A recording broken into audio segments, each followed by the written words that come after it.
It's absolutely a soulmate of the next level. Hi Aries, we're going to see what's going on for you in the current energy. We'll see who or what is coming towards you, and we'll get some advice and timing as well. What's the current energy for the Aries collective, please? What's going on for Aries right now? Look at you, you showed up. Whoa. Showing up with momentum. The Chariot has come out. Fastest card in the deck. That is Cancer energy. It's direction, it's drive, it's willpower, it's determination, it is success, and above all, it is triumph. And it's going right towards you with the Queen of Wands. Aries, Leo, Sagittarius, the fire energy, my Foxy Lady card, somebody who's visionary, driven, not afraid of taking bold action and movement. Underneath the deck, we have the Seven of Swords, something quiet, sneaky, undercover going on at the moment. It's not necessarily shady. We'll have to figure it out. But the fact is, you're on the move and you're ready to go. So let's see who or what is coming towards Aries. Who or what is coming in, please? Getting paid out, perhaps. Six of Coins. Look at that, with the Empress coming out. Whoa.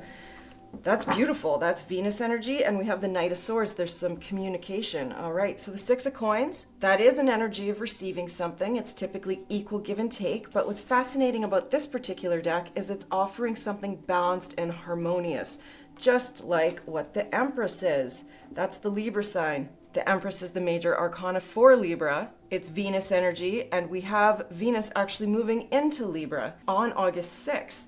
Libra is your 7th house of partnerships. So that could be the timeline that's bringing in some sort of information with the Knight of Swords, courageous communication. That is a fair and balanced outcome that is satisfactory for you. It gives you what you were worth. It can level up your finances and leave a feeling of satisfaction and abundance. The Empress is the ultimate in abundance, right? So let's get clarifying and see what this is all about. Why is the Chariot here for Aries? What's the Chariot doing here? It's quick movement forward, direction, and determination. And where's it going? Well, it's going to a King of Cups. Interesting. This could be somebody coming towards you, for sure. Water energy of Cancer, Pisces, Scorpio. A double Scorpio underneath the deck with Death. This is somebody who's emotionally available, emotionally intelligent, very open-hearted, and they're ready to transform or rebirth a situation. Yeah, big time rebirth with Judgment underneath the deck. This is a giant wake-up call. It is burning something to the ground, life-changing decision. Whatever the case, there's big love behind it, and it's about overcoming challenges with discipline and drive. So what is the Queen of Wands in the current energy? Oh my Lord, it's the Queen of Cups. We have a divine counterpart. Look at this, and the Four of Wands underneath the deck. I wouldn't normally go there right out of the gate, but here we have like a twin flame card along with a divine counterpart. There's something about celebration, harmony, taking something to the next level. It can be in a home environment. The Four of Wands can be a home, a community gathering, a party, but I see this as a leveling up in a relationship, and it's moving forward. Six of Coins, we have fair, we have balanced, we have Libra energy of harmony, and we have some pentacles coming in.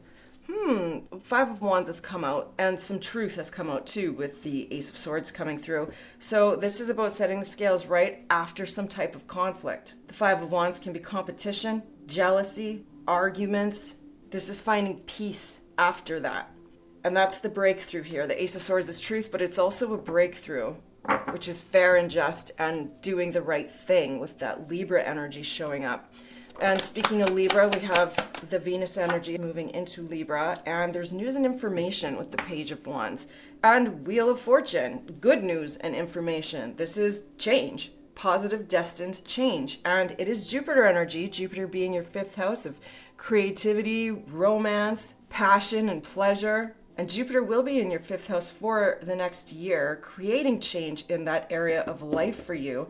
Certainly looks like it has to do with a significant counterpart. So what is the Chariot and the King of Cups then? What is that? It's the Lovers. Oh my word. That is Gemini energy, a strong, significant soul connection. And yes, is it ever, because we have the past life energy of the Six of Cups showing up underneath the deck. That is somebody you feel an incredibly kindred connection with. It's absolutely a soulmate of the next level. There's innocence, there's fun, there's trust, but there's also passion and a lot of spice. Wow. So I believe this Queen of Wands and Queen of Cups is the same person, and that person is you. Tell us about this, please, these double queens. We've got the Six of Swords.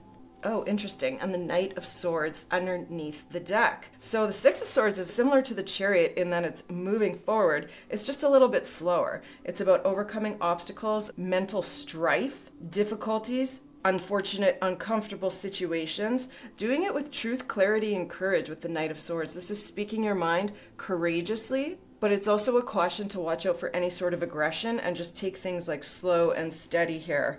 Releasing old patterns and shifting mindsets. So what is coming towards you is a fair and balanced offer. It can be monetary. It can be like an olive branch of somebody wanting to just have peace after an energy of not peace. Oh my God, the Five of Wands came out twice.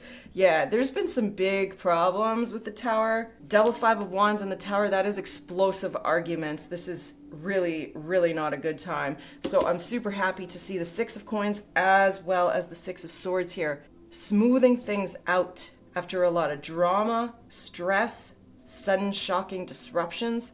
This is all about cultivating harmony through fairness and balance and not taking the bait if anybody's trying to pick a fight with you, that's for sure. So the Empress and the Page of Wands, talking about fairness and harmony and balance. Let's talk about the Empress. Look at this. The counterpart came out. Holy wow. The King and Queen of Wands with the Two of Cups, the major and the minor arcana for the lovers. Okay, so definitely a counterpart on the table here. Somebody you're talking to, somebody you're messaging with, somebody that brings a lot of fun and excitement into your life. But I can't help but notice this King of Wands, which also could be you, is looking over at this Five of Wands, really trying to understand how to overcome this conflict with peace, harmony, and grace. This is all about leaning into this Empress energy here and nurturing whatever conflict has occurred with love. So since we have two batches of divine counterparts, we'll definitely get some love messages here for you. What does Aries need to know? What are the love messages for Aries? What does Aries need to know? I got a flipper. Finances. Yeah, well, the Empress can definitely be about resources, finances, material security. Underneath the deck, there is something to do with regret. And I bet that is everything to do with the conflict we see here and overcoming that conflict. What else does Aries need to know? There's a truth, an unexpected truth coming through. And we did see that Ace of Swords earlier, and there is new love on the table. Yeah, there is. It's underneath that. Okay, it's a soulmate. What is the advice for Aries from the messages of love? It's that there's a spiritual lesson at hand. This person is in your life to teach you a spiritual lesson. You're going to have to make a decision about a relationship. What else? There's trust. It is safe for you to trust in this situation. And there has been interference, an external party intruding on a relationship, absolutely, with the double Five of Wands.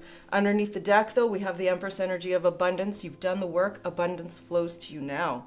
What else does Aries need to know for advice? There's some inner healing at hand. That's always good to see. Underneath, there was a new perspective to that end. One more or two.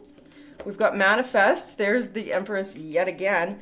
And yet again with the Empress energy in spring. That is birthing something new, right? And listen to your intuition in terms of what that means exactly for you. Can we get a timing card? What does Aries need to know for timing? There's a wait for some reason. Underneath the deck, we do have some time in the future. So take that as it resonates. And let's just get an angel message for Aries. Enthusiasm. Angel number 343. Approach life with an optimistic attitude, even in the face of challenges. Be excited about the opportunities that lie ahead and embrace them with open arms. Underneath the deck, we have prosperity. Embrace your potential and welcome prosperity. You are making wise decisions and heading in the right direction. With the Chariot, you better believe it. That's your reading, Aries. I hope it helped. If it did, please don't hesitate to like and subscribe. I'd love to hear from you. Leave a comment below. I'll see you soon.